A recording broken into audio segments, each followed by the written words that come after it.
안녕하세요. 오늘은 제가 반도체가 무엇인가에 대해서 최대한 간단하게 설명을 한번 해보려고 영상을 만들게 되었습니다. 반도체라는 것을 설명하기에 앞서서 도체란 무엇인가부터 알아야겠죠.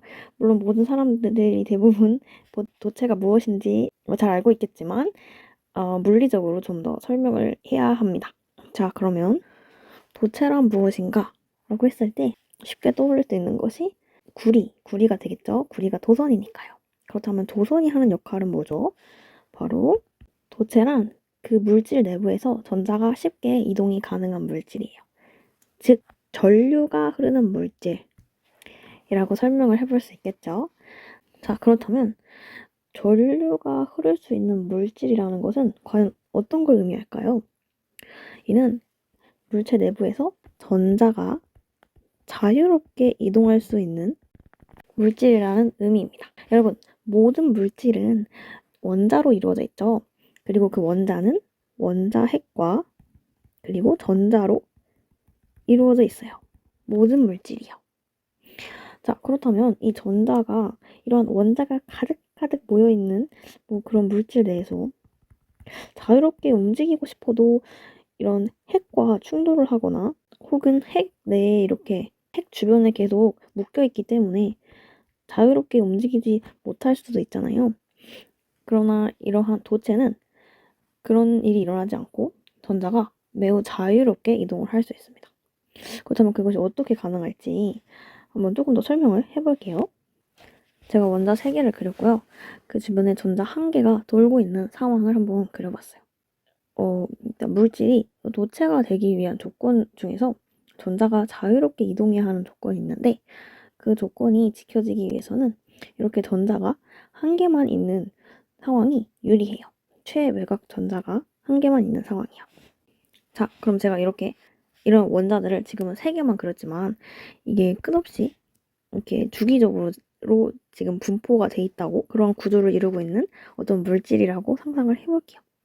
그러면은 이러한 전자들이 어떻게 이 물질 내에서 움직이는지를 어떤 식을 사용하면 구할 수 있을까요? 그것은 바로 전자의 움직임. 너무 작고 미시세계에서 일어나는 일이기 때문에 슈레딩거 방정식을 사용해줘야 돼요. 슈레딩거 방정식을 풀어주면 그 결과가 어떻게 나오냐면 이 전자가 마치 진공내를 자유롭게 움직이는 것과 같이 움직일 수 있다는 결론이 나와요. 이렇게만 말하면 너무 무책임하니까 제가 조금 더 비유를 들어보면 한번 어항 같은 걸 상상을 해볼까요? 예를 들어 원자가 1개만 있다고 해봅시다. 그러면 이 전자가 원자 핵 주위만 돌겠죠. 저는 이런 거를 제가 한번 어항이라고 비유를 해볼게요. 이 원자를. 그럼 이 전자는 이 어항 안을 헤엄치는 물고기와 같은 거예요. 어항 안에서 마음껏 헤엄을 치고 있습니다. 그렇지만 이 전자는 물론 어항 밖을 나갈 수 없겠죠. 그러나 이와 같이 전자가 주기적으로 배열을 하고 있을 경우에는 마치 이 어항이 이렇게 커진 것과 같은 역할을 하게 돼요. 그렇다는 것은 저희가 만약 어떤 구리판, 정말 완벽하게 결정 구조를 이루고 있는, 주기적인 구조를 이루고 있는 그런 구리판이 있다고 했을 때 이 구리판 전체가 마치 바다가 된 것 같은, 전자의 입장에선 마치 바다가 된 것 같은 그런 상황이 된 거예요. 그러니까 전자는 이 내부를 자연스럽게 움직일 수 있게 되는 겁니다. 이러한 어항을 슈레딩거 방정식을 풀어서 계산을 할 수 있는 거예요. 이렇게 도체에 대해서 일단 간단하게만 이해를 해볼게요. 자, 그러면 다시 도체란 무엇인가? 전류가 흐르는 물질이다. 전류가 흐른다는 건 무엇인가? 전자가 물질 내를 자유롭게 이동하는 것이다. 전자가 그럼 물질 내를 왜 자유롭게 이동할 수 있는가? 라고 했을 때 최외곽 전자가 1개가 있는 경우 다음과 같이 어항이 이렇게 확장이 되는 현상을 겪을 수 있어요. 그러나 그렇지 않은 경우 또한 있습니다. 도체가 아닌 부도체의 경우에는 여전히 이 어항이 그대로 남아있어요. 그래서 이 전자가 주변으로 이동을 할 수가 없고 그 결과 물질 내에서 전자가 자유롭게 흐르지 못하게 됩니다. 그래서 부도체가 되는 것이죠. 자, 그럼 이번에는 밴드의 관점에서 설명을 해볼게요. 저희가 이 전자의 슈레딩거 방정식을 풀어서 밴드 구조가 어떻게 될지를 계산을 할 수 있어요. 이 물질의 밴드 구조가 어떻게 될까? 밴드 구조라고 하니까 정말 모르겠죠. 일단은 저희가 직접 계산을 해보지 않고 그 결과를 먼저 보여드릴게요. 결과는 어떻게 해석을 저희가 주로 하냐면은 K 벡터가 X축인 그런 상황에 대해서 플롯을 해볼 거예요. K가 X축이 뭐냐? 무슨 뜻이냐면 이거 0이고 얘가 양수, 얘가 마이너스라고 했을 때 양수에 있는 전자들은 이제 플러스 방향으로 움직이고 있는 것이고 마이너스 방향에 있는 전자들은 마이너스 방향에 있다는 뜻이에요. 그러니까 플러스 방향에 있는 전자 그리고 마이너스 방향에 있는 전자가 얼마나 있는지 그런 것들을 알아내기 위해서죠. 밴드의 모습은 이러한 사인 함수의 형태로 나타나는데요. 저희가 이때 전자가 한 개 있는 경우에는 이 밴드가 반만 채워지게 돼요. 그러니까 에너지가 y축 방향이기 때문에 에너지가 낮은 곳부터 전자가 이렇게 채워지는데 전자가 하나 있으면은 이게 반 정도만 채워지게 되고 이것의 의미는 에너지에 따라서 이렇게 전자들이 이렇게 있고 왼쪽도 전자들이 있는데 전자가 플러스 방향으로 가는 전자와 마이너스 방향으로 가는 전자가 동일하다는 거죠. 그것은 즉슨 전류가 양의 방향으로도 흐르지 않고 음의 방향으로도 흐르지 않는 형태라는 것입니다. 자, 그런데 이 건전지 같은 걸 사용해서 전자들을 양의 방향으로 이동시키는 그러한 포텐셜, 즉 에너지를 가한다고 해봅시다. 그렇게 할 경우에는 이렇게 비대칭으로 변해요. 이 전자가. 이 의미는 이 정도까지 위치까지는 이제 플러스랑 마이너스 방향으로 움직이는 전자의 이제 수가 같고, 근데 잉여적으로 플러스 방향으로 이동하는 전자들이 남아있기 때문에 전류가 양의 방향으로 흐르게 된다. 이런 의미죠. 그러니까 도체의 경우에는 이렇게 밴드를 그려봤을 때 전자가 밴드의 반 정도만 채워져서 다음과 같이 electric field를 가했을 때 건전지를 통해서 에너지를 인가하면 전기장에 의해서 전자들이 이동을 할 수 있게 되는 거죠. 그리고 이제 밴드를 통한 이거는 해석이었습니다. 자, 그러면 도체를 알아봤으니까 이제 부도체를 좀 알아보고 싶은데 부도체라는 것은 전체랑 부도체랑 어떤 차이가 있을지 알아보기 위해 가장 좋은 제가 example을 하나 들고 왔어요. 이것은 바로 흑연과 다이아몬드입니다. 둘 다 탄소로 만들어져 있는 거 여러분 아시죠? 자, 그 흑연과 다이아몬드를 같이 보면서 왜 이게 도체고 왜 이건 부도체인지 한번 알아볼게요. 자, 이 그림을 보시면 왼쪽이 흑연이에요, 흑연. 그리고 오른쪽이 이제 다이아몬드고요. 그런데 이제 C라는 탄소의 경우에는 여러분도 잘 알고 계시겠지만 주변에 이제 전자가 4개잖아요. 팔이 4개잖아요. 그러니까 사족 원소에 있는 녀석이기 때문에 체각 전자수가 4개예요. 그래서 이 4개를 전부 이렇게 결합을 하고 있는 이런 다이아몬드의 경우에는 이 전자들이 서로 공유 결합을 함으로써 정확히 이 지점에 모여 있어요. 그러니까 이 지점이 하나의 어항이 돼버린 거예요. 모든 게 바다가 아니라 어항을 다 이루고 있는 거죠. 때문에 전자들은 여기 가만히 있습니다. 여기 아주 가만히 있기 때문에 저희가 이 다이아몬드를 이제 모형을 변경시킬 수가 없는 거예요. 이 결합이 매우 단단해요. 단단해.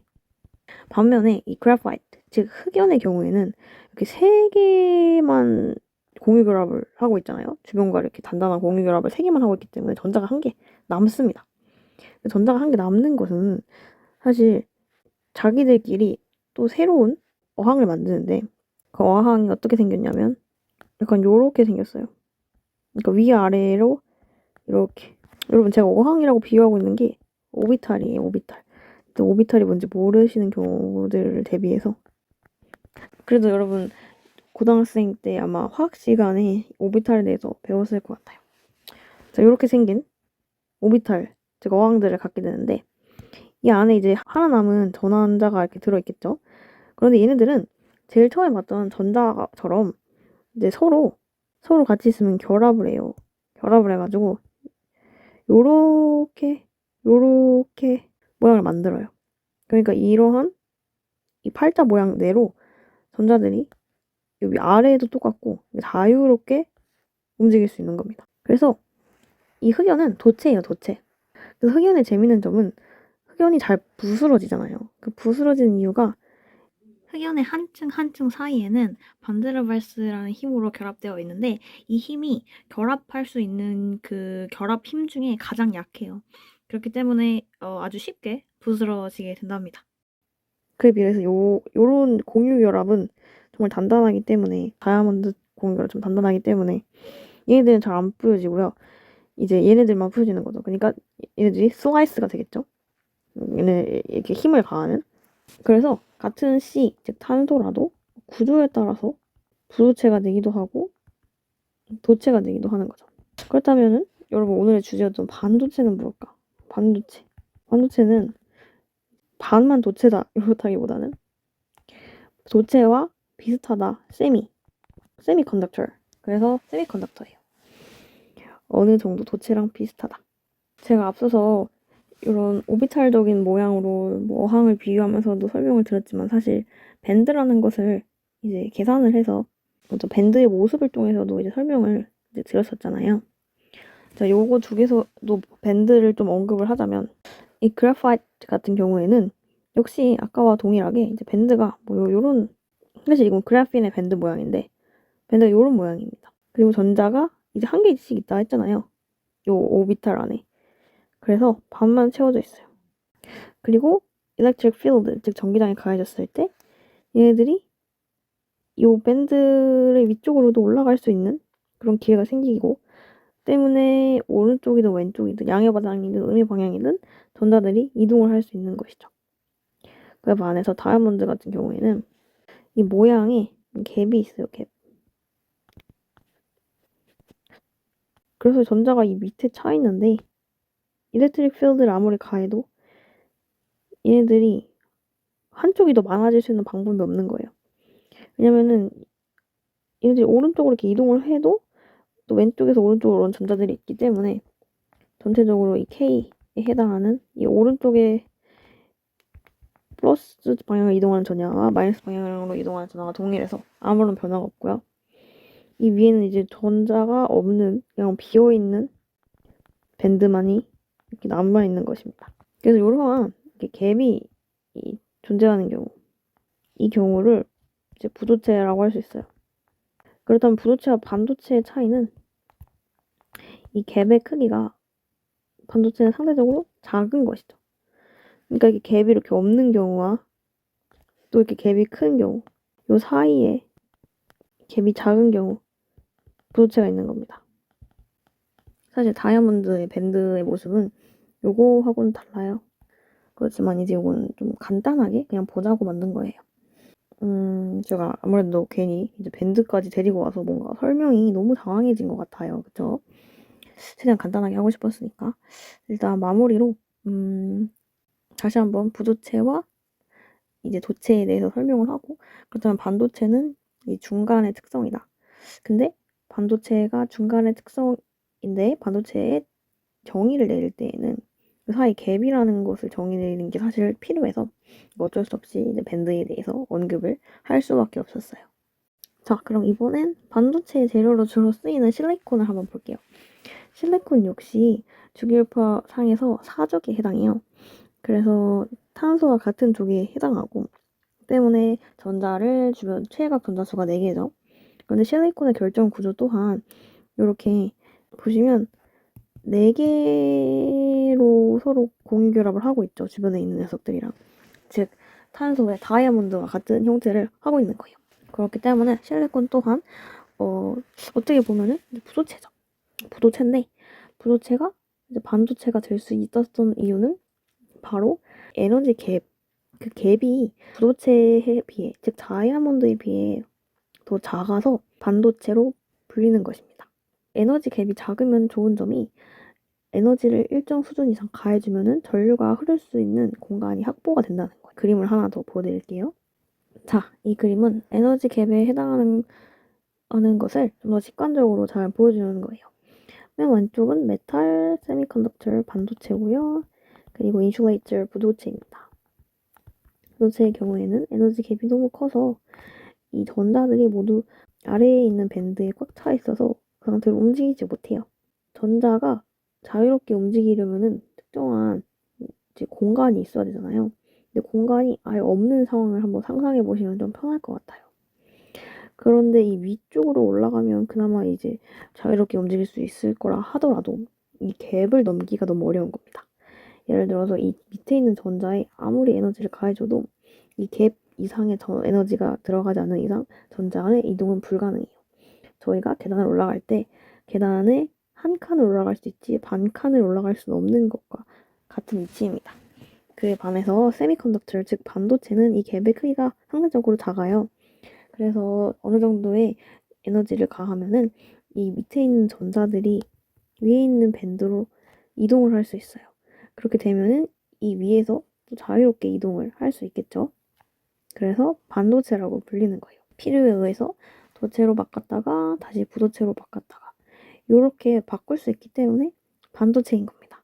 그러면 저희가 왜 이렇게 반도체 하죠? 바로 그러한 성질을 이용해서 저희가 만들 수 있는 것이 트랜지스터이기 때문이죠. 다이오드도 되고요.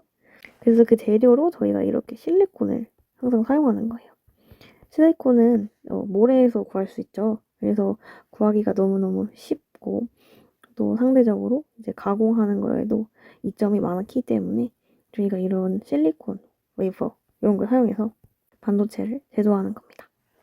반도체 다이오드에도 여러 가지 종류들이 있고 이제 사실은 좀 더 들어가서 뭐 P도핑 그리고 뭐 N도핑, 뭐 PM 반도체 뭐 이런 거 있잖아요. 그런 거라든지 아니면은 이제 또 다른 여러 뭐 모스펫이라든지 뭐 그런 것들이 또 있는데 그런 것들에 대해서도 나중에 만약 기회가 된다면은 제가 영상을 만들도록 하겠습니다. 그러면 오늘도 영상 봐주셔서 너무 감사하고요. 반도체라는 것을 이해하는데 조금의 도움이 되었다면 저는 그것으로 오늘도 매우 만족하고 영상을 마치도록 하겠습니다. 바이바이.